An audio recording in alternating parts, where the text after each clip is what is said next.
اگر کسی نے کوئی گائے، بھینس، اونٹنی یا کوئی بکری خریدی یا پہلے سے ہی کوئی جانور مختص کر دیا،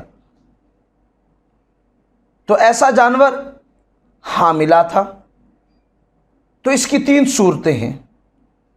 پہلی صورت کیا ہے کہ جانور کو ذبح کیا تو بچہ زندہ برآمد ہوا۔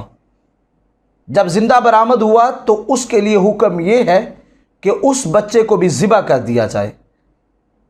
حضرت مجیب بن عدی رضی اللہ تعالی عنہ فرماتے ہیں کہ حضرت علی المرتضیٰ رضی اللہ تعالی عنہ سے پوچھا گیا اس بچے کے بارے میں کہ جس کی ماں کو ذبح کیا اور ماں کے رحم سے وہ زندہ موصول ہوا، تو اب اسے کیا کریں؟ تو آپ نے فرمایا اسے بھی ساتھ ذبح کر دو۔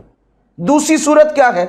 دوسری صورت یہ ہے کہ جب جانور ذبح کیا تو اس جانور کو ذبح کرنے کے بعد جب اس کا پیٹ چاک کیا گیا تو اندر سے بچہ تھا جو کہ فوت ہو چکا تھا، تو ایسی صورت کے اندر وہ فوت شدہ بچہ بھی اپنی ماں کے ہی تابع ہوگا، یعنی ماں کو ذبح کر دینا ہی اس بچے کے لیے کافی ہوگا۔